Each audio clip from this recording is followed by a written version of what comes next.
Hello मेरे प्यारे बच्चों, क्या हाल चाल? बढ़िया सब। तो कैसे हो मेरे बब्बर शेर और शेरनियों? प्यारे बच्चों, इन बचे हुए समय में, बचे हुए दिनों में अब आपको ज्यादा से ज्यादा क्वेश्चन पेपर पर ध्यान देना है। यानी क्वेश्चन पेपर को सॉल्व करना है, चाहे वो जिस भी सब्जेक्ट का हो, क्योंकि यही आपको अच्छे नंबर लाने में मदद करेंगे। इससे आइडिया लग जाएगा कि किस टाइप का क्वेश्चन आता है, कितने क्वेश्चन आएंगे और कैसे अपने को सॉल्व करना है। पूरा टाइम मैनेजमेंट इससे पता चल जाता है। तो चलिए आज के इस वीडियो में हम हिंदी के एक क्वेश्चन पेपर को सॉल्व करने वाले हैं। याद रखिएगा, आपको अगर कामयाबी के शिखर तक जाना है बेटा, तो आपको जी जान से मेहनत करना पड़ेगा। आपके माता पिता के आंखों में आपके लिए बहुत बड़ी उम्मीदें हैं, तो उनके उम्मीदों पर पानी मत फेरना, क्योंकि कामयाबी पर मिठाई मांगने वाली ये दुनिया आपके नाकामयाबी पर हमेशा आपका मजाक उड़ाएगी। इसलिए इस बात का ध्यान देना। तो चलिए आज हम देख लेते हैं हिंदी के एक क्वेश्चन पेपर को। तो हिंदी का जो क्वेश्चन पेपर का पैटर्न रहने वाला है, सेम हूबहू आपका पेपर इसी तरीके से रहेगा। ठीक है, बशर्ते कलर आपका चेंज होकर पीला हो जाएगा। ठीक, यहां पर आपको अपना रोल नंबर फिल कर देना है। क्या करना है? अनुक्रमांक बोले तो रोल नंबर। यहां पर आपको अपना नाम फिल करना होगा। ये पेपर है जो आपको पेपर पढ़ने के लिए दिया जाएगा, जिसमें क्वेश्चन दिए रहेंगे। ठीक है, और उसके बाद ये पृष्ठ की संख्या दिया रहेगा, जिससे हमें कोई लेना देना है नहीं। फिर यहाँ पे आपका दिया रहेगा सेट नंबर, जो कि बहुत ज्यादा इंपॉर्टेंट होता है। ये तब इंपॉर्टेंट हो जाता है जब आप कॉपी पाओगे, तो कॉपी में ये सेट नंबर फिल करना होता है, भरना होता है। इसी से तो पता चलता है कि आपने जो भी पेपर पाया उस पेपर का सेट नंबर क्या है, और उसी से आपकी कॉपी चेक होती है। और ये पूर्णांक आपका 100 रहेगा हिंदी के अंदर। और हिंदी एक स्कोरिंग सब्जेक्ट है, इसलिए हिंदी को कोशिश करिएगा कि 90 प्लस फोड़ने का। ठीक है, बाकी 2026 सामान्य हिंदी और समय 3 घंटे 15 मिनट। हर एक क्वेश्चन पेपर के लिए सेम यही टाइमिंग रहने वाला है, 3 घंटे 15 मिनट। अब चलते हैं आगे, देखते हैं। अब थोड़ा नोट में कुछ चीजें दी रहेंगी आपको। ये नोट में कुछ चीजें इस तरह से यहां पे दिया रहेगा कि प्रारंभ के 15 मिनट परीक्षार्थियों को प्रश्न पत्र पढ़ने के लिए निर्धारित है। मतलब शुरू के जो 15 मिनट दिए जाएंगे वो क्वेश्चन पेपर पढ़ने के लिए दिए जाएंगे। ठीक है ना? और निर्देश में दिया रहेगा कि संपूर्ण प्रश्न पत्र के मतलब, और ये दिया रहेगा कि संपूर्ण प्रश्न पत्र जो है वो 2 भागों में बटा होगा, एक तो खंड का और दूसरा खंड खा। ठीक है, बाकी सभी प्रश्न करने अनिवार्य है, और ऐसा दे देगा कि प्रश्नों के अंक उनके सामने दिए रहेंगे। ठीक, चलिए शुरू करते हैं मेरे प्यारे रसगुल्लों। तो खंड का से, खंड जो का होगा, खंड का आपका पूरा 50 नंबर का। कितने नंबर का? पूरा 50 नंबर का। यानी यहां से जो अधिकांश क्वेश्चन आएगा ये पूरे 50 नंबर का रहेगा, और ये पूरा बुक वाला होता है। ठीक, जिसमें आपका काव्य साहित्य, गद्य साहित्य, आपका जीवन परिचय, साहित्यिक परिचय, खंड काव्य, ठीक है, इस तरह से पूरा का पूरा आपके बुक वाला मेन पूरा रहता है। ठीक, कहानी वगैरह। ठीक है, और साथ में शुरुआत कहां से होती है? तो बहुविकल्पी प्रश्नों से होती है, जिसमें गद्य साहित्य के 5 बहुविकल्पी प्रश्न और काव्य साहित्य के 5 बहुविकल्पी प्रश्न। इसलिए टोटल मिलाकर आपके 10 हो जाते हैं। तो ये 10 नंबर बहुत बड़ा नंबर होता है। ठीक, जैसा पहला प्रश्न है कि पहले का कि ज्ञानोदय पत्रिका के संपादक थे। तो ज्ञानोदय पत्रिका के संपादक की बात कर ले, इसका संपादन किसने किया था? विकल्प है कन्हैया लाल मिश्र प्रभाकर, या फिर बाल कृष्ण भट्ट, या फिर प्रताप नारायण मिश्र, या फिर कार्तिक प्रसाद खत्री। ठीक है, तो ये बहुत आसान है। यहां पे कन्हैया लाल मिश्र प्रभाकर जी ने क्या है, इसका ज्ञानोदय पत्रिका का संपादन किया था। ठीक है, चलिए आगे चलते हैं प्यारे बच्चों। हमारा नेक्स्ट क्वेश्चन क्या है? अगला क्वेश्चन ध्यान से देखिएगा। कह रहा है कि द्विवेदी युग के लेखक हैं, कि निम्नलिखित में से कौन द्विवेदी युग के लेखक हैं? आपका विकल्प है सदल मिश्र। क्या है, सदल मिश्र। दूसरा है मोहन राकेश। तीसरा है अध्यापक पूर्ण सिंह। यह है चौथा रामचंद्र शुक्ल। ये भी बहुत ज्यादा पूछा गया है, ये क्वेश्चन कई बार 3 से 4 बार आ चुका है। तो अध्यापक पूर्ण सिंह जो हैं बबुआ ये द्विवेदी युग के लेखक हैं। ठीक है, चलिएगा आगे चलते हैं। अगला क्वेश्चन प्यारे बच्चों, नेक्स्ट क्वेश्चन की तरफ अगर नजर फेरे तो कह रहा है कि ध्रुव स्वामिनी किस विधा की रचना है। तो विधा से संबंधित भी प्रश्न आते हैं।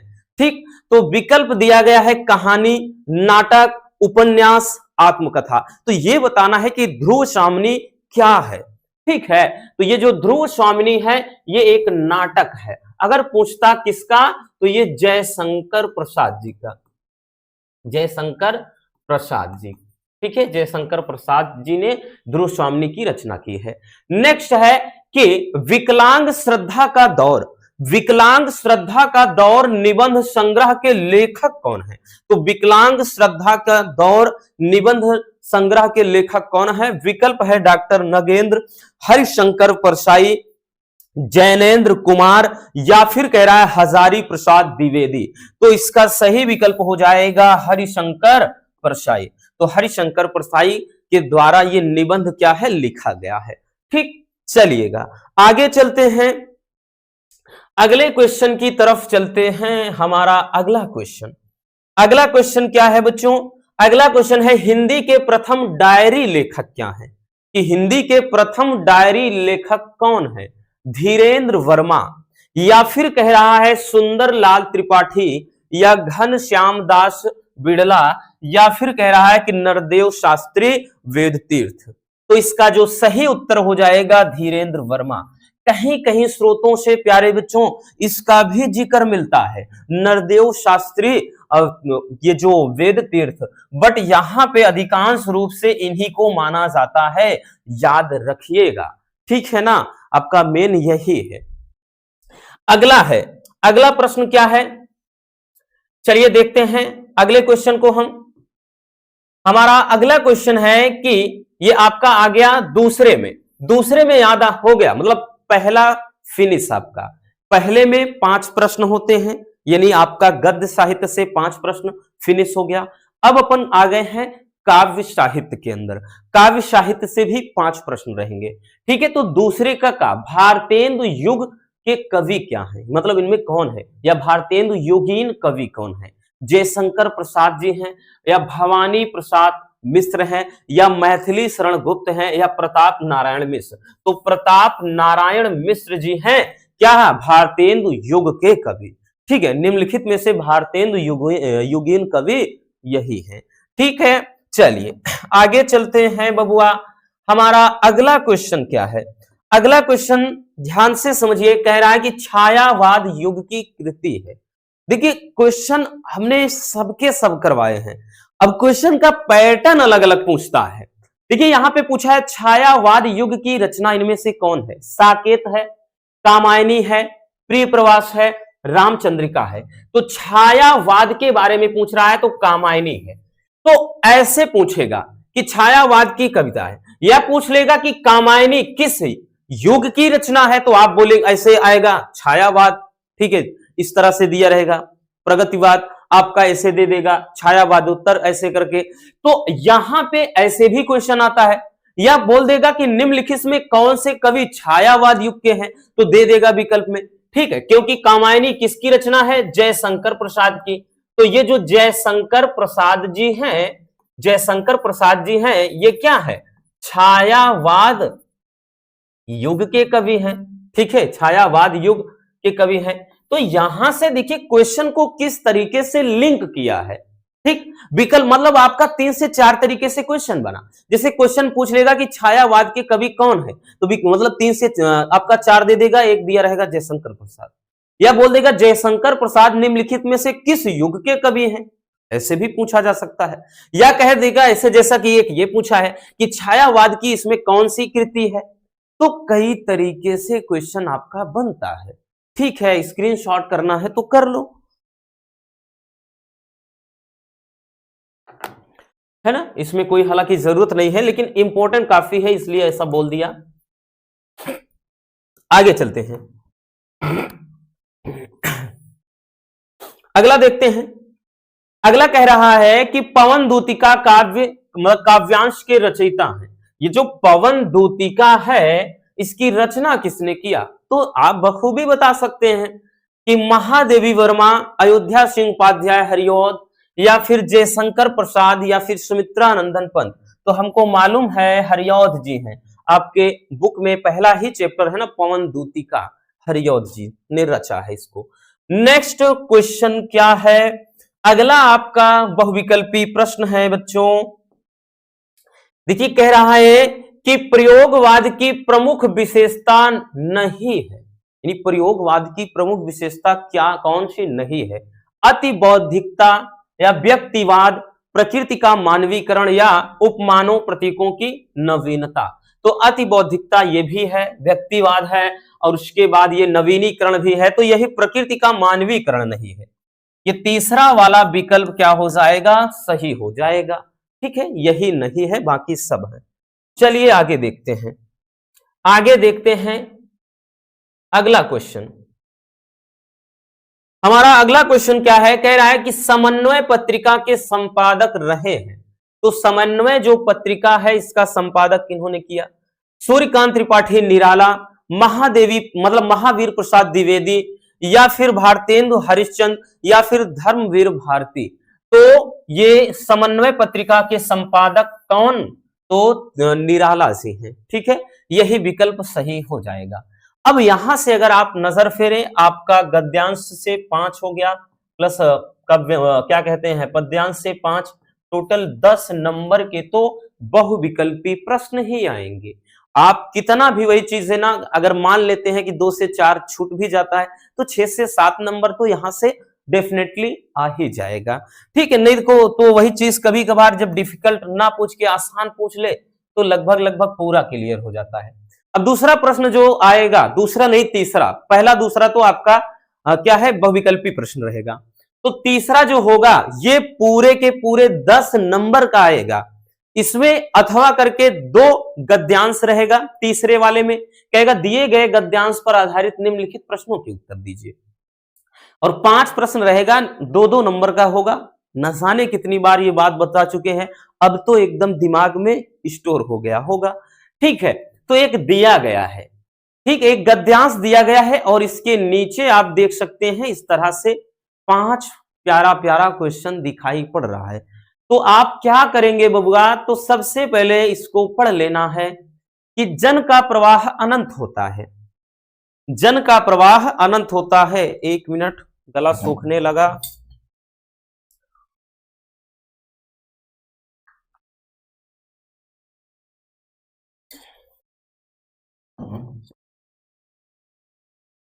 देखिए क्या कहा गया है भैया कि जन का प्रवाह अनंत होता है और सहस्त्रों वर्षों, जन का प्रवाह अनंत होता है, सहस्त्रों वर्षों से भूमि के साथ राष्ट्रीय जन से तादात्म्य प्राप्त किया है। फिर कह रहा है जब तक सूर्य की रश्मियां नित्य प्रातः काल भुवन को अमृत से भर देती हैं तब तक राष्ट्रीय जन का जीवन भी क्या है, अमर है। इतिहास के अनेक उतार चढ़ाव पार करने के बाद भी राष्ट्र निवासी जन नई उठती लहरों से आगे बढ़ने के लिए क्या है, आज भी अजर और अमर है। नीचे देखिए, आज भी अजर और अमर है। जन का संततवाही जीवन नदी के प्रवाह की तरह है जिसमें कर्म और श्रम द्वारा उत्थान के अनेक घाटों का निर्माण करना होता है। अब प्यारे बच्चों, ये एक क्या है, दिया गया है, क्या चीज, गद्यांश, और इस गद्यांश पर आधारित आपको प्रश्नों के उत्तर दे देना है। अगर पहला प्रश्न देखें तो क्या कह रहा है कि उपयुक्त गद्यांश के पाठ और लेखक का नाम लिखिए। अब कैसे पहचानेंगे कि इसमें पाठ का नाम क्या है?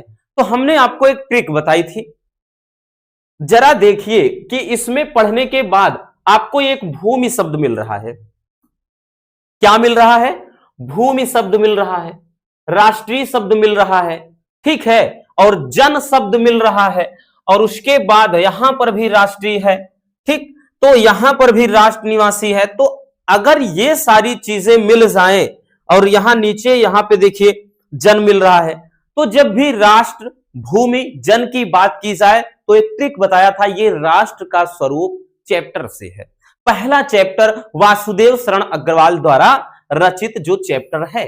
तो यहां पे अपन क्या लिखेंगे, पहले वाले प्रश्न का जो उत्तर हो जाएगा वो क्या हो जाएगा, तो ये पाठ का नाम क्या हो जाएगा, राष्ट्र का स्वरूप, राष्ट्र का स्वरूप। ठीक है, और उसके बाद लेखक का नाम क्या है, वासुदेव शरण अग्रवाल, वासुदेव शरण अग्रवाल। अब लिखना कैसे है वो हमने इसके पहले 2 वीडियो में बहुत अच्छे से समझाया है। आप ऐसे लिखेंगे, उपयुक्त गद्यांश का पाठ राष्ट्र का स्वरूप है और इसके लेखक का नाम वासुदेव शरण अग्रवाल है, बस ऐसे लिख देना है। अगला है रेखांकित अंश की व्याख्या कीजिए। चलिए आते हैं रेखांकित अंश। तो रेखांकित अंश, लो जी कर लो बात। यू बहुत मतलब दूसरे किस्म का बंदा है जो पीडीएफ बनाया है। ठीक है, हमारी तबीयत ठीक नहीं थी तो हमने स्वयं नहीं डिजाइन किया, स्वयं नहीं बनाया, किसी और से बनवाया है ये वाला, नहीं तो अक्सर हम ही बनाते हैं। तो यहां पे क्या है, वो अंडरलाइन करना भूल गए, तो यहां पे अंडरलाइनिंग भूल गए हैं। ठीक, तो अंडरलाइन एक बार हम चेक कर लेते हैं कहां से कहां तक था।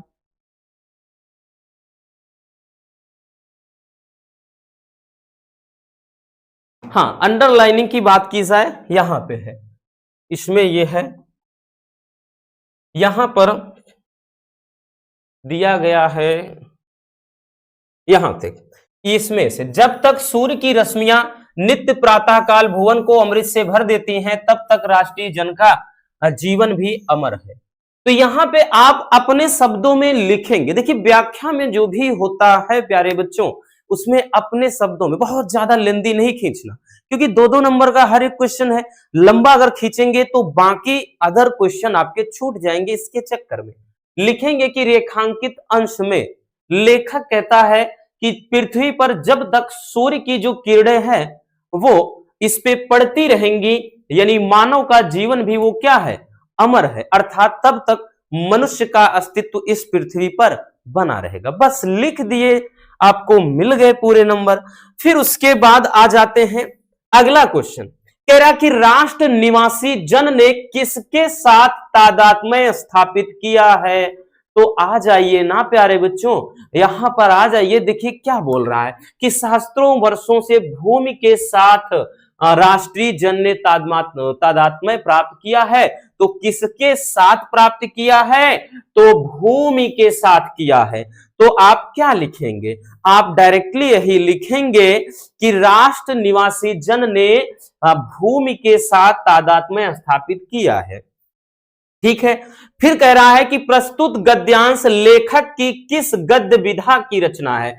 तो ये किस गद्य विधा की रचना है, तो राष्ट्र का स्वरूप एक निबंध है, आपको पता होगा, इसके पहले बहुविकल्पी में भी बताया है हमने बताया है ना। तो ये किस विधा की रचना है, तो ये क्या है, एक निबंध है।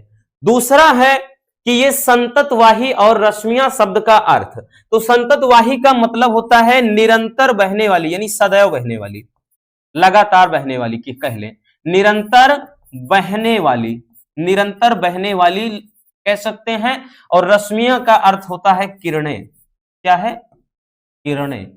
ठीक है, तो ऐसा आपका एक गद्यांश दिया रहेगा, वो भी अथवा में, क्योंकि यहां पर नजर डालिए ये अथवा में एक तैयार है। मान लेते पहला नहीं आप किए तो नीचे दूसरा दिया गया है, आप क्या करिए फटाक से ये दूसरा वाला एक दिया गया है इसको कर लीजिए। ठीक है, तो ये गद्यांश आपका 2 दिया रहेगा। अब आ जाते हैं चौथे प्रश्न में।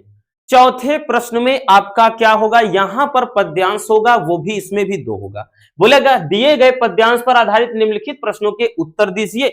इसमें भी सेम वही कहानी, कोई एक करना होगा। यहां पे 5 गुणे 2 यह बराबर 10, यानी प्रत्येक क्वेश्चन का 2 नंबर, इस तरह से 10 नंबर। और ये फिक्स होता है 100% की 10 नंबर स्टूडेंट कर ही लेता है। जैसे यहां पर एक दिया गया है कि अपने जीवन का रस देकर जिसको यत्नों से पाला है, क्या वह केवल अवसाद मलिन झरते आंसू की माला है। वे रोगी होंगे प्रेम जिन्हें अनुभव रस का कटु प्याला है, वे मुर्दे होंगे प्रेम जिन्हें सम्मोहंकारी हाला है। देखिए ये आपका जो अज्ञेय का चैप्टर 1 है, ठीक, कि मैंने आहुति बनकर देखा, ये चैप्टर जो है वहां से लिया गया है, थोड़ा बहुत पीछे से ले लिया गया है, ठीक है। तो उस पर आधारित आप लिख देंगे कि चैप्टर का नाम क्या है और कवि का नाम क्या है। फिर उसके बाद पूरा का पूरा प्रश्नों का उत्तर देखकर लिख देना है। अथवा में जैसे यहां पर दे दिया गया है, अगर आप अथवा में देखें तो अथवा में एक दे दिया गया है कि जो प्यारे मंज उपवन, ठीक है, क्योंकि दो ऐसा रहेगा, अगर मान लेते हैं एक डिफिकल्ट ही आ गया, जैसे इसमें आ गया कि आप पीछे वाला एकदम नहीं देखे हो, शुरू के 2 से 3 चैप्टर का तो फिक्स है, तो वो वाला तो पीछे से आ गया था जो इसके पहले भी हमने बताया, लेकिन ये आपका आगे का है कि जो प्यारे मंज उपवन या मतलब उपवन या वाटिका में खड़े हो तो छिद्रों में जा क्वनित करना वेणुसा कीचकों को, हो यो होएगी सुरति उनको सर्व गोपांगना की, जो है वंशी श्रवण रुचि से दीर्घ उत्कंठ होती। ला के फूले कमल दल को श्याम के सामने ही, थोड़ा थोड़ा विपुल जल में हो व्यग्र हो डुबाना। ठीक है, फिर आगे कह रहा है कि यो देना ए भगनी जतला एक अंभोज नेत्रा, आंखों को हो विरह विदुरावारी में बोरती है। तो ये भी एक लंबा चौड़ा दिया गया है, किस चैप्टर से है, तो आपके पहले चैप्टर से ही है, पवन दूतिका से। अब देखिए कैसे पहचान लिए हमने, एक में इसमें भी एक ट्रिक बताया था। क्या ट्रिक बताया था आपको याद हो, जहां भी लतर शब्द आ जाए, लता आ जाए, लतिका आ जाए, वाटिका आ जाए, वन आ जाए, तो देखिए इसमें उपवन आया है, वाटिका आया है, ठीक है, इसी से पहचान जाते हैं कि हाँ किस चैप्टर से है। इसमें वही चीज कहा गया है कि राधिका जी संदेश दे रही हैं पवन से। अब जरूरी नहीं आपकी अर्थ निकाल पाए तभी आप कर सकते हैं, नहीं बच्चों, आप पूरा कर लेंगे बिना अर्थ निकाले ही, लेकिन थोड़ा इसलिए जरूरी होता है कि हाँ आसानी से और काम आसान हो जाए। कि यहां पर देखिए इसमें समझा रही है कि यदि प्यारे यानी प्रीतम, मंजू उपवन, मंजू का मतलब सुंदर होता है, यदि प्रीतम श्री कृष्ण जो है, यानी मेरे जो प्रीतम है प्रभु श्री कृष्ण है, वो अगर तुम्हें उपवन या वाटिका में खड़े हुए दिखाई पड़े तो छिद्रों में जा क्वणित करना वेणुसा कीचकों को। कीचक का मतलब होता है बांस, जो पोपल बांस होते हैं, ठीक है, और यहां वेणु का मतलब होता है बांसुरी। तो क्या करना, बांसों के बीच में जाना, यानी तुम बांसों के बीच में जाना और आवाज करना, आवाज करना, तो यूं होवेगी सुरत उनकी सर्व गोपांगना की। तो इससे क्या, जब आवाज होगी तो श्री कृष्ण को बांसुरी की याद आएगी कि मैं भी इसी तरह बांसुरी बजाता था, और उससे क्या होगा, गोपियों की याद आ जाएगी। तो वही होगा, कह रही है कि यो होवेगी सुरति उनको, तब उनको क्या है, याद आ जाएगी सर्व गोपांगना की, सभी गोपियों की।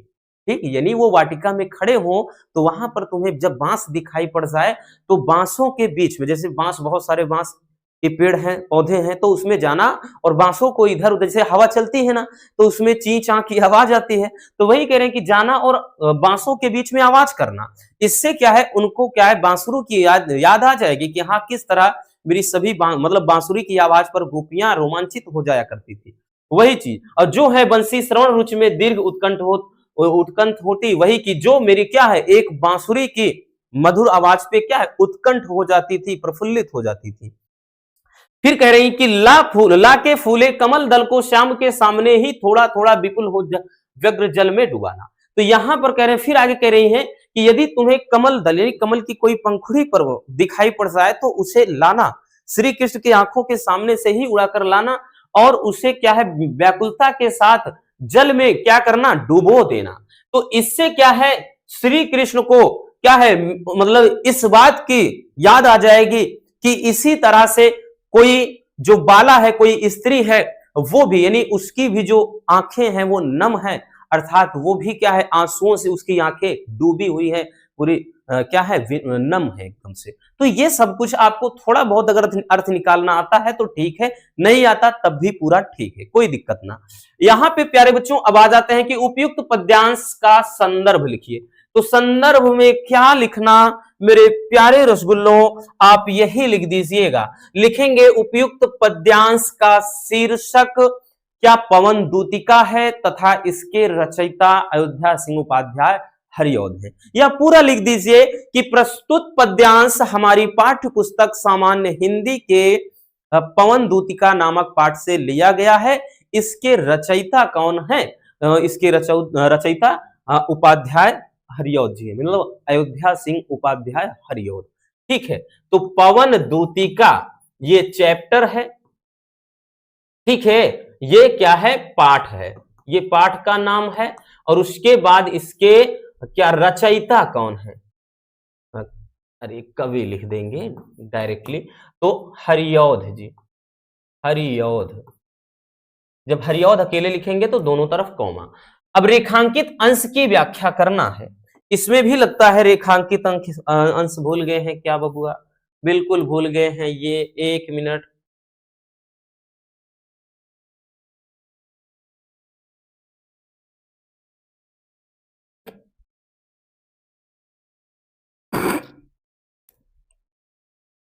हाँ, इसमें भी भूल गए हैं, बड़े भुलक्कड़ हैं, क्या ही कर सकते हैं, किसी को कुछ बोलना भी नहीं चाहिए। देखिए यहां पे इसमें लाइन में दिया गया है, पहला लाइन, दूसरा लाइन और तीसरा लाइन।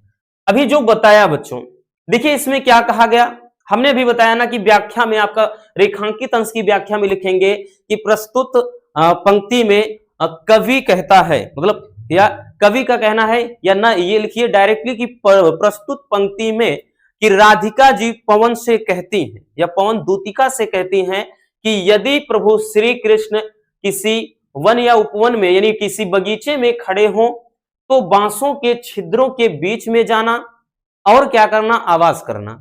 इससे प्रभु श्री कृष्ण को क्या है? सभी गोपियों की याद आ जाएगी जो कभी उनकी बंसी यानी उनकी बांसुरी से क्या हुआ करती थी, बांसुरी की आवाज सुन करके वो रोमांचित हो जाया करती थी। बस हो गया, ठीक है ना, लिख दिए आप, इसमें कोई भी दिक्कत ना। अब आगे आ जाते हैं, अगले प्रश्न को देखते हैं। अगला प्रश्न क्या कह रहा है? अगला प्रश्न कह रहा है कि उपयुक्त पद्यांश के आधार पर राधा श्री कृष्ण को पवन दूतिका से याद किस प्रकार दिलाने को कहती हैं? तो किस प्रकार दिलाने को कहती हैं? वही कहती है ना कि बांस क्या कहते हैं कि बांसों के बीच में जाकर के आवाज करने के लिए कहती हैं, तभी तो जाकर उनको याद आएगी। फिर उसके बाद कह रहा है कि भगनी और कीचक के शब्द के अर्थ लिखिए।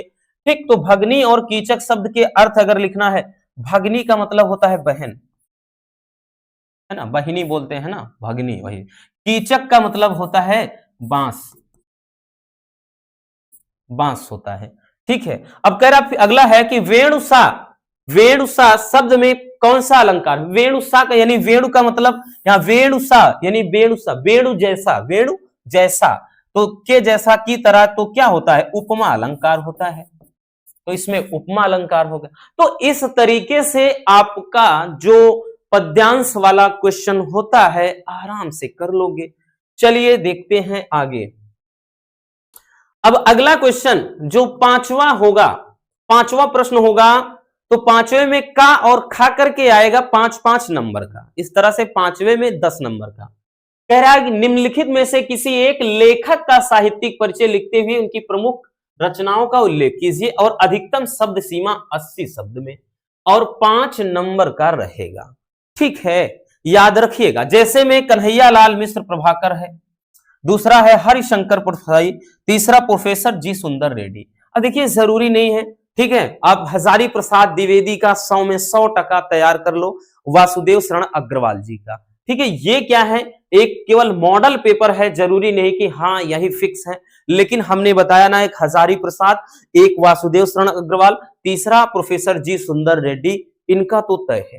ठीक है, चलिए आगे इसी तरह से आपका पद्यांश वाले में से आएगा कि निम्नलिखित में से किसी एक कवि का साहित्यिक परिचय लिखते हुए उनकी रचना, जिसमें महादेवी वर्मा, मैथिली शरण गुप्त और हरिऔध जी। ठीक है, और उसके बाद छठा क्वेश्चन जो होगा, छठा जो क्वेश्चन होगा वो कहानी होगा।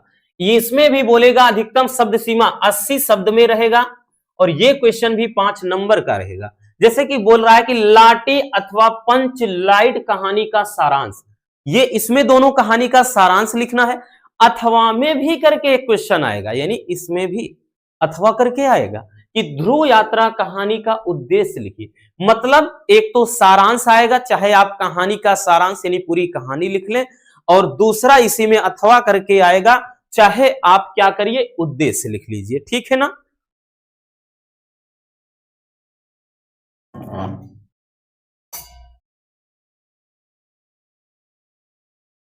तो ये चीज होता है। आगे चलते हैं बच्चों। अब जो सातवां होता है, सातवां क्वेश्चन, ये भी अधिकतम शब्द सीमा 80, कितने नंबर का, 5 नंबर का। ये बोलेगा स्वपठित खंड काव्य के आधार पर, यानी आपके यहां जो भी खंड काव्य चलता है वहां, इसमें भी हर खंड काव्य का 2 क्वेश्चन करके आएगा अथवा में। जैसे मान लेते हैं कि आपके यहाँ मुक्ति यज्ञ चल रहा है, यानी मुक्ति यज्ञ चलता है, तो आपका बोल देगा मुक्ति यज्ञ खंड काव्य की कथा वस्तु लिखिए, अथवा में बोल देगा कि मुक्ति यज्ञ खंड काव्य के आधार पर इसके नायक का चरित्र चित्रण लिखिए। अब जैसे आपके यहां मान लेते हैं सत्यजीत चलता है, तो इस पे भी आधारित प्रश्नों का उत्तर लिखना है कि सत्य की जीत, ये जो है खंड काव्य के आधार पर द्रौपदी चीरहरण की कथा कहानी बताना है।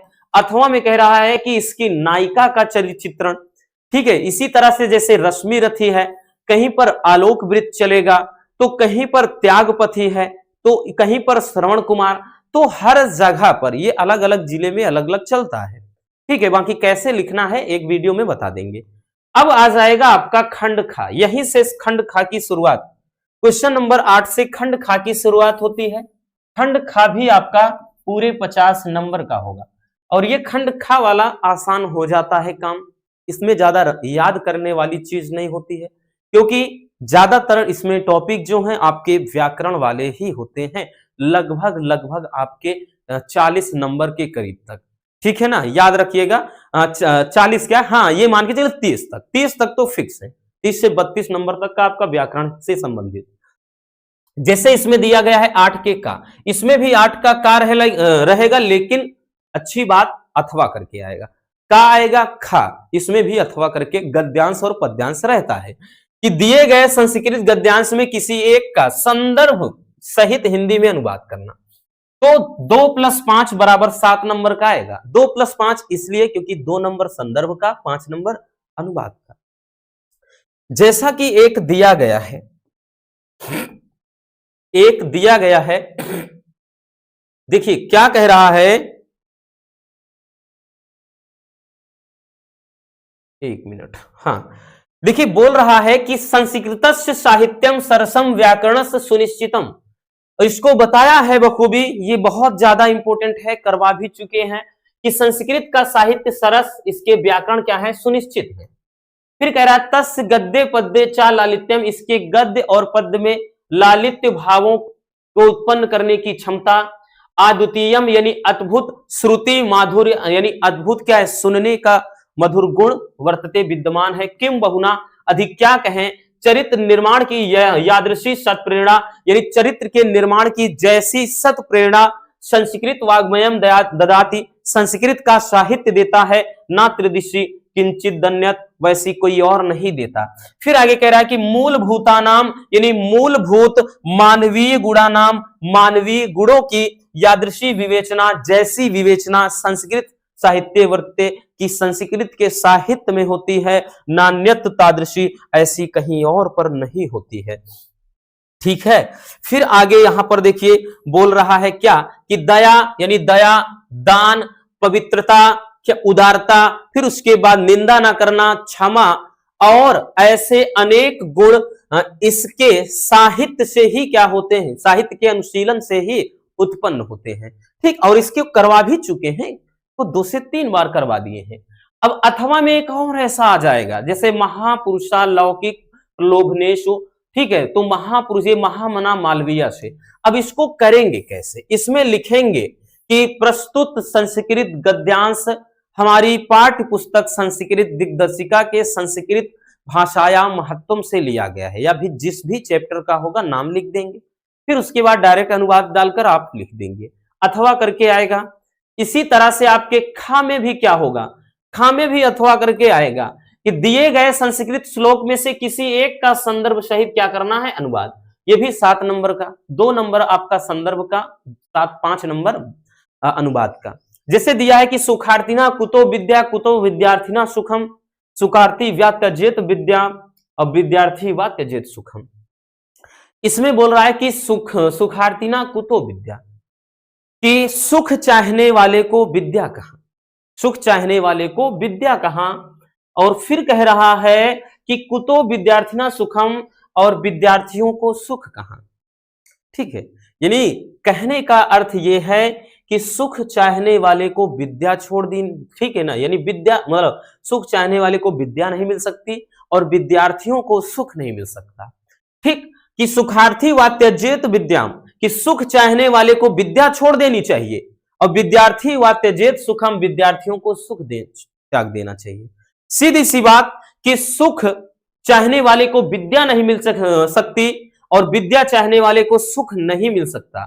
इसीलिए कह रहा है कि जो सुखार्थी है यानी सुख चाहने वाले को विद्या छोड़ देनी चाहिए और विद्या चाहने वाले को सुख छोड़ देना चाहिए, यानी सुख और विद्या दोनों एक साथ नहीं मिल सकता।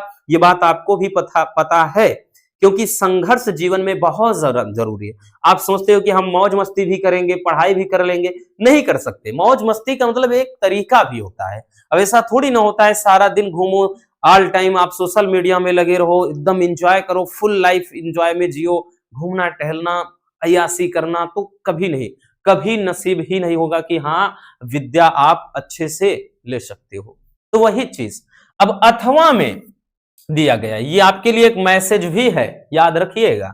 अथवा में कह रहा है कि ना में रोस्ते भद्रम व उलुकस्याभिनेचनम, देखिए इसको करवाए भी है अभी कल ही।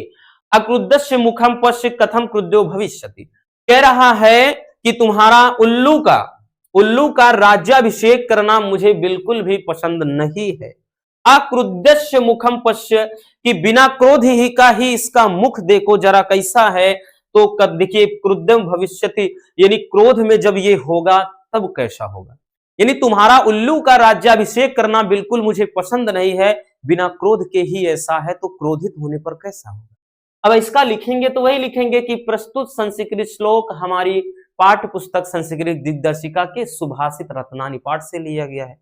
इसमें वही चीज लिखेंगे कि प्रस्तुत संस्कृत श्लोक हमारी पाठ्य पुस्तक संस्कृत दिग्दर्शिका के ये जातक कथा के उलूक जातम से लिया गया है। ठीक है, चलिएगा आगे आगे देखते हैं। जो 9वां क्वेश्चन होगा, 9वां होगा मुहावरा। अब देखिएगा यहां से आपका ये 2-2 नंबर का होगा।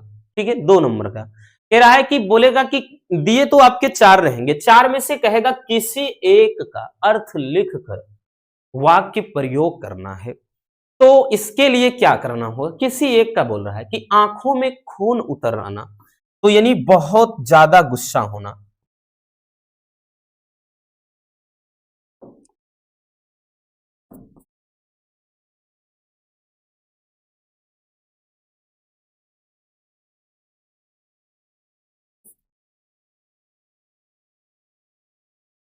बहुत अधिक गुस्सा होना। ठीक है, अब इसका जैसे वाक्य प्रयोग करना है, इसका वाक्य प्रयोग करना है, एक वाक्य प्रयोग तो करना होगा। ठीक है, जैसे यहां पर अब वाक्य प्रयोग में कोई भी आप वाक्य प्रयोग कर दीजिए, कोई ऐसा है नहीं कि फिक्स होता है। यहां पर हमें आजादी फुल मिल जाती है कि जो मन में आए वाक्य, कि आंखों में खून उतर आने का मतलब बहुत अधिक गुस्सा हो जाना। ठीक है, जैसे यहां पर लिखेंगे कि अपने भाई को मार खाता देख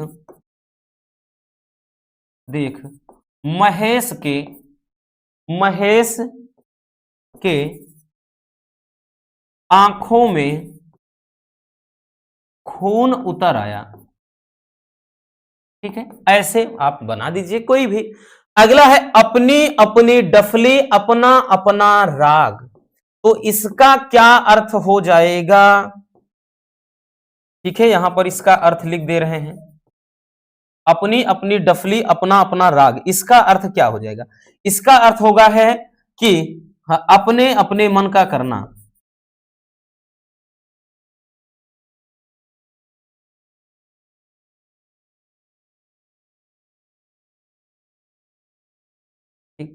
तो इसका जैसे वाक्य प्रयोग में लिखेंगे कि सभा में अनेक लोग उपस्थित थे, लेकिन किसी बात को लेकर सब अपने अपने मन का कर रहे थे, यानी कोई किसी की बात ना सुने, तो वो होता है अपनी अपनी डफली, अपना अपना राग। यानी सब अपने अपने मन का करते हैं या अपने अपने मन का करना, तो ये हो जाता है अपनी अपनी डफली, अपना अपना राग। तो इसका भी कोई एक हमने बताया ना कि किसी एक का आप इस तरह से वाक्य प्रयोग कर दीजिए, ठीक है। जैसे किसी बात को लेकर के बहस हो रही थी, लेकिन उसमें सब अपने ही मन का कर रहे थे, यानी सब अपनी ही बात रख रहे थे, ठीक है। इसे कहते हैं अपनी अपनी डफली, अपना अपना राग। अगला, ईंट से ईंट बजाना, इसका मतलब क्या है? ईंट से ईंट बजाना का मतलब नष्ट कर देना, ठीक है। इसका अर्थ क्या हो जाएगा? नष्ट कर देना, नष्ट कर देना। अब जैसे लिख देंगे ना नष्ट कर देना, इसको आप लिख सकते हैं आराम से कि जैसे भारत ने या हमारे वीर जवानों ने दुश्मनों के को मतलब दुश्मनों के ठिकानों की ईंट से ईंट बजा दिया, ठीक है। तो ठिकानों को क्या कर दिया? नष्ट कर दिया, यानी ईंट से ईंट बजा दिया। अगला, आगे नाथ न पीछे पगहा, तो इसका अर्थ क्या हो जाएगा? इसका अर्थ क्या हो जाएगा? कोई जिम्मेदारी ना होना, कोई जिम्मेदारी ना होना, या लिख सकते हैं कोई बंधन ना होना, ठीक है। जैसे सुरेश के आगे नाथ ना पीछे पगहा, यानी सुरेश के पास कोई जिम्मेदारी नहीं है, इसके लिए मतलब अर्थात उसके लिए सही है कि आगे नाथ ना पीछे पगहा, ठीक है। तो आप इस तरीके से आराम से लिख सकते हो, तो नोट करना है तो कर लीजिए।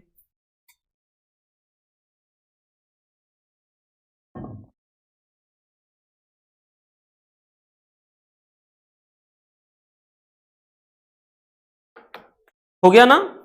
चलिए आगे चलते हैं। आगे देखिए, देखिए अपठित गद्यांश, अपठित गद्यांश ये जब से जुड़ा है काम आसान हो जाता है। कितने नंबर का आता है? 5। पहले इसकी जगह पर संधि विच्छेद विभक्ति वचन ये सब आता था, तो बच्चों को दिक्कत हो जाया करती थी, बट इसमें नहीं होगी। 5 नंबर का आएगा, 3 प्रश्न दिया रहेगा, पहला 1 नंबर, फिर 2 नंबर, फिर 2 नंबर, इस तरह से 5 नंबर का बोलेगा। अपठित गद्यांश के आधार पर निम्नलिखित प्रश्नों का उत्तर दो, और हम 100% दावे के साथ कह रहे हैं हर एक स्टूडेंट इसको फोड़ेगा, क्योंकि आसान ही इतना होता है, किसी बुक वगैरह से कोई लेना देना नहीं, बस पढ़ लेना है। पढ़ने के बाद प्रश्नों का उत्तर आपको यही पूरा गद्यांश से ही मिल जाता है। जैसे दिया गया है, यह सत्य है कि उम्र के अंतिम पड़ाव पर विशिष्ट मतलब वरिष्ठ नागरिकों की अपनी अनेक शारीरिक व्याधियां सिर उठा लेती हैं, परंतु यह उनकी वास्तविक समस्या नहीं है, उनकी वास्तविक समस्या मानसिक है। यह मान लिया जाता है कि वह व्यक्ति अब शारीरिक और मानसिक श्रम के योग्य नहीं रहा, चाहे वह स्वस्थ ही क्यों ना हो। जैसे ही व्यक्ति की आर्थिक उपयोगिता में कमी आती है, वह सामाजिक रूप से भी अनुपयोगी मान लिया जाता है। वह समाज एवं परिवार की नजरों में बोझ, अनुपयोगी, फालतू मानने से उसे मानसिक पीड़ा होती है। तो ऐसे प्यारे बच्चों, आपको एक आपके सामने एक पेपर में इस तरह से अपठित गद्यांश दिया रहेगा। फिर नीचे 3 प्रश्न, जैसे पहला कि वरिष्ठ नागरिकों की वास्तविक समस्या क्या है, तो जरा नजर डालिए। यहां पे देखिए कि यहां पर बोल रहा है कि उनकी वास्तविक समस्या क्या है, तो मानसिक है। तो वास्तविक समस्या क्या है? मानसिक है। तो आप लिखेंगे बबुआ, आप यहां पर ऐसे लिख देंगे कि वरिष्ठ नागरिकों की वास्तविक समस्या मानसिक है। दूसरा कि वरिष्ठ नागरिकों को सामाजिक रूप से अनुपयोगी क्यों मान लिया जाता है, तो वरिष्ठ नागरिकों को सामाजिक रूप से अनुपयोगी क्यों मान लिया जाता है, तो देखिए कि यहां पर देखिए, यह मान लिया जाता है कि वह व्यक्ति अब शारीरिक और मानसिक श्रम के योग्य नहीं है, ठीक है। तो क्यों मान लिया जाता है? क्योंकि उसे शारीरिक और मानसिक रूप से श्रम के योग्य नहीं माना जाता है, इसीलिए उसको क्या है, उसे अनुपयोगी मान लिया जाता है, ठीक है। एकदम आसान है। अगला है कि वरिष्ठ नागरिकों को क्या क्या मानने से मानसिक पीड़ा होती है, तो जरा नजर फेरिए कि वरिष्ठ नागरिकों को क्या क्या मान लेने से, तो बोझ मान लेने से, अनुपयोगी मान लेने से, फालतू मान लेने से उनको मानसिक पीड़ा होती है। तो मतलब कोई भी इसमें ज्यादा दिक्कत हुई नहीं ना। तो ऐसे प्रश्न आपके सामने पेपर में आएंगे, आपको क्या करना है, ये पूरे के पूरे यानी इसी गद्यांश और पद्यांश में से ढूंढकर लिख लेने हैं। अब आ जाते हैं प्यारे बच्चों, अथवा में भी आपका एक दिया रहेगा, इस तरह से याद रखना, आप चाहे जो करिए आपकी मर्जी, इसमें भी वही 3 प्रश्न। फिर उसके बाद क्या करिएगा, आपका जो प्रश्न संख्या 11 में का खा गा खा करके ऐसा दिया रहेगा कि 11 के का में कह रहा निम्नलिखित शब्द युग्म का सही शब्द मतलब सही अर्थ चयन करके लिखो। यानी इसमें जो जोड़ा होगा वो सही क्या है, चुनना है कि मेघ और मेध का सही शब्द यानी सही जोड़ा क्या है। बादल और कील, बादल और यज्ञ, काला और बुद्धि, बादल और चर्बी। तो इस वाले मेघ का मतलब बादल। अब बादल भाई 3 में है, तो ये वाला तो पहले ही गलत हो गया। तो यहां अब मेध में क्या है, कील बिल्कुल नहीं है, चर्बी हो ही नहीं सकता, यज्ञ, बादल और यज्ञ, यही विकल्प क्या हो जाएगा, सही हो जाएगा। ठीक है, चलिए अगला प्रश्न, जो अगला प्रश्न है ध्यान दीजिएगा। अगले प्रश्न में कह रहा है कि निर्वाण और निर्माण, निर्वाण और निर्माण में कौन सा शब्द युग्म होगा। ठीक है, तो बताना है मृत्यु और बनावट, वाण रहित और माण रहित, मोक्ष और रचना, रचना और मोक्ष। देखिए निर्वाण का मतलब होता है मोक्ष, जो होता है ना निर्वाण यानी मोक्ष की प्राप्ति। निर्माण का मतलब होता है निर्माण करना, रचना करना, बनाना। तो यहां पर क्या हो जाएगा कि मोक्ष और रचना, यानी यही क्या हो जाएगा, सही हो जाएगा। ठीक है ना, चलिए आगे चलते हैं। ठीक है, और ये वाला क्वेश्चन तो काफी प्यारा सा क्वेश्चन होता है, ये वाला क्वेश्चन काफी प्यारा सा क्वेश्चन होता है, याद रखिएगा। 1 मिनट बबुआ।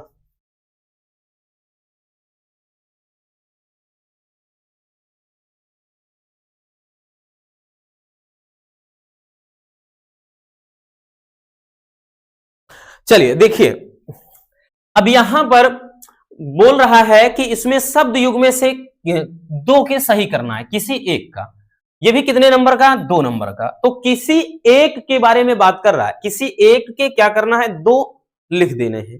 जैसे दिया है पंचानन, अज, कौशिक, तो 3 है, तो वहां पर एग्जाम में जैसे 3 रहता है, कभी कभार 4 भी दे देता है। तो इनमें से किसी एक के 2 अर्थ लिखना है। तो जैसे पंचानन है, तो पंच आनन, पंच का मतलब 5, आनन का मतलब होता है मुख। तो यहां पे इनका क्या हो जाएगा, तो एक जैसे शिव और दूसरा हो गया सिंह। ठीक, ये हो गया। अब उसके बाद जैसे अज, अज का मतलब क्या होता है, अब एक चीज ध्यान देना, शिव हो जाएगा। फिर उसके बाद एक हो जाता है ब्रह्मा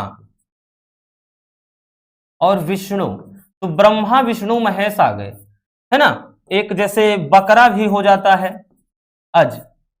तो ये, और लेकिन आपको एक चीज का ध्यान देना है बच्चों, अगर आपको वहां पर भले ही कितने भी याद हो, लेकिन लिखना केवल 2 ही है, और किसी एक के, ज्यादा आपको ओवर स्मार्ट बनने की जरूरत नहीं है। अगर 2 बोले गए हैं तो 2 लिखिएगा, 2 ही लिखना है। ठीक है ना, याद रखिएगा। भले आपको 4 याद हो, सोच रहे हो आप 4 लिख देंगे नंबर ज्यादा मिलेगा, कट जाएगा उल्टा, याद रखिए। अगला है कौशिक, कौशिक में भी शिव होता है, एक शिव। ओ भाई अगर आप नजर डालें तो एक चीज कॉमन आपको दिख रहा है, शिव जी, शिव शिव शिव, है ना। तो यहां पे एक शिव होता है। उसके बाद आपका हो जाएगा क्या चीज, नेवला भी होता है, एक नेवला भी होता है, एक सपेरा भी होता है एक।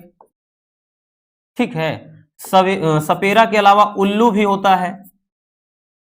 तो ये क्या है, कौशिक के अनेक अर्थी हैं। ठीक, याद रखिएगा। ठीक है ना, चलिए तो स्क्रीनशॉट करने की जरूरत है, एक बार वैसे ही कर लीजिए। ठीक है, आगे चलते हैं बच्चों, आगे चलते हैं। आगे देखेंगे अब जो है आपका अनेक शब्दों के लिए एक शब्द यानी वाक्यांश वाला कह रहा है कि निम्नलिखित वाक्यांश के लिए एक सही शब्द का चयन करके लिखिए। जिसके पास कुछ ना हो उसे क्या कहेंगे, अकिंचन, गरीब, भिक्षुक, तुच्छ। तो जिसके पास कुछ ना हो अकिंचन होता है। ठीक है ना, अकिंचन होता है, और ये चीज करवा भी चुके हैं। अगला है कि वह पत्र, अगला है कि वह पत्र जिसमें किसी को कोई काम करने का अधिकार दे दिया गया हो, उसे क्या कहते हैं? अनुमति पत्र, आज्ञा पत्र, अधिपत्र, परिपत्र। तो ये हो जाएगा बबुआ अधिकार पत्र या अधिपत्र। अनुमति पत्र नहीं होगा क्योंकि यहां पर अनुमति नहीं दी जा रही है, ठीक है ना। किसी चीज को क्या है, अधिकार दिया जा रहा है तो वो अधिपत्र होगा या अधिकार पत्र होगा, ठीक है। ये भी हो सकता है, बट अंतर है, अनुमति पत्र और अधिकार पत्र में अंतर होता है। अधिकार पत्र वो पत्र होता है जिसमें क्या है, किसी भी चीज को देने के लिए पूरा छूट दिया जाता है, ठीक है ना, पूरी तरह अथॉरिटी दे दी जाती है। बट यहां अनुमति की बात है कि यहां स्वीकृति की बात होती है कि हाँ अनुमति दी गई है, ठीक है। तो ये ज्यादा मजबूत होता है, ठीक है। अधिकार पत्र अनुमति पत्र से ज्यादा इसके अंदर पावर होता है, तो यहां अधिपत्र या अधिकार पत्र ही होना चाहिए, ठीक है। आगे देखिएगा, आगे देखते हैं। अगला है कि निम्नलिखित में से किन्हीं दो वाक्यों को शुद्ध करके लिखिए, ठीक। यहां पे दो वाक्य आपको शुद्ध करना होगा। जैसे याज्ञवल्क्य ने कहा कि आत्मज्ञानी, भाई इनको सही से लिख दीजिए, आत्मज्ञानी ही सर्वज्ञ होता है। देखिए उसने कहा कि मैं चार भाई है नहीं करके हूं लिख दीजिए। आपकी पुत्री प्रज्ञा गुणवान स्त्री है, गुणवान नहीं बल्कि गुणवती होता है।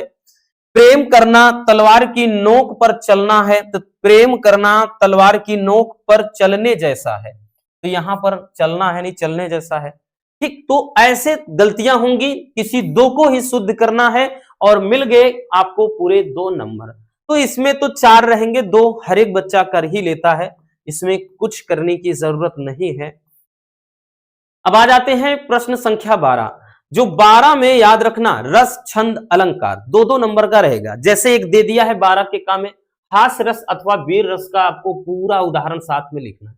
तो हास्य रस, वीर रस, हमने 3 रस बताए थे, 3-4, उसके अलावा कोई नहीं देखना। एक आप श्रृंगार देख लीजिए, एक आप क्या है वीर रस, एक हास्य रस, एक कभी कभार केसेस में करुण, नहीं तो 3 तो फिक्स है। अब यहां पर देख सकते हैं वही आया है। अब अलंकार में भी देख सकते हैं यमक अथवा, यहाँ पे यमक अलंकार अथवा भ्रांतिमान। तो देखिए एक जो बताया है कि उपमा हो जाए, चाहे यमक हो जाए और अनुप्रास फिक्स है, अथवा में चाहे जो आए कोई मतलब नहीं, लेकिन इसमें तो एक फिक्स होता है। और वैसे भी अथवा करके आता है तो आपका फायदा ये है। अब गा में है क्या कहते हैं, छंद में जैसे चौपाई अथवा कुंडलिया दिया है, तो कुंडलिया वंडलिया कुछ मत देखो आप, एक क्या है देख लीजिए दोहा और दूसरा आप चौपाई, क्योंकि दोहा जब देखेंगे दोहा का उल्टा क्या है सोठा हो जाता है और आप उसको कर ही सकते हो, और चौपाई तो एकदम फिक्स कर लीजिए 100%, ठीक है। तो ये 2 नंबर यानी 6 नंबर का टॉपिक यहां से बन जाता है। अब आपका जो प्रश्न संख्या 13 होगा, 13 जो होता है ये कितने नंबर का, 6 नंबर का, और इसमें भी फिक्स है, एक एकदम 100% फिक्स है। कौन सा टॉपिक देखना है हमने बताया भी है कि जैसे बोल रहा है कि दैनिक समाचार पत्र में प्रकाशित विज्ञापन के आधार पर संविदा पर लेखपाल पद की नियुक्ति हेतु अपने जनपद के जिला अधिकारी को एक पत्र लिख, ये सब नहीं देखना है, कोई बात नहीं। अथवा में एक जरूर देगा कि अपनी गली की नालियों की समुचित सफाई के लिए नगर निगम के स्वास्थ्य अधिकारी को एक पत्र, ये तो लिख कर रख लो 100% आएगा। पिछले साल ही पेपर में आपके 10 सेट बना था, 10 में से ये 6 से 7 सेट में आया था, ठीक है। जैसे एक सफाई वाला, दूसरा आ जाता है बैंक में जैसे व्यवसाय हेतु ऋण के लिए, तीसरा लिपिक पद वाला, ठीक, कभी कभार चौथा आ जाता है खाता खुलवाने, और सब हमने बताया है, ठीक है। ये चीज याद रखिएगा। और इसके बाद आप जैसे निबंध की बात कर लें, निबंध में आपको निबंध ये 9 नंबर का आएगा। कितने नंबर का, 9 नंबर का। बोलेगा निम्नलिखित विषय में से किसी एक पर अपनी भाषा शैली में यानी अपने तरीके से लिखिए। जैसे मानव कल्याण में रोबोट यानी यंत्र मानव की भूमिका, ठीक है, थोड़ा नए टेक्नोलॉजी के अनुसार। नई शिक्षा नीति क्या है इसके बारे में। विद्यालय में पुस्तकालय का महत्व क्या है इसके बारे में। भारतीय चुनाव प्रणाली क्या है इसके बारे में। तो इस तरीके से यहाँ, ठीक। बट इसके अलावा हमने बताया जो महत्वपूर्ण आपको, एक बेरोजगारी हो गया, भ्रष्टाचार हो गया, आतंकवाद, पर्यावरण, उनको नहीं छोड़ना है, वो तो डेफिनेटली आएंगे ही आएंगे, ठीक। तो इस तरीके से आज मतलब आपका क्या होता है, हिंदी का क्वेश्चन पेपर समाप्त हो जाएगा, ठीक है ना, समझ में आ गया। आई होप आपको बहुत अच्छे से ये बात समझ में आ गई होगी। मिलते हैं किसी और शानदार टॉपिक के साथ। वीडियो पसंद आई हो तो प्यार से लाइक कर देना, नए हैं तो चैनल को सब्सक्राइब जरूर कर लीजिए। Love you, bye bye, take care. हाँ, एक प्यारा सा कमेंट बॉक्स में छोड़ दीजिएगा।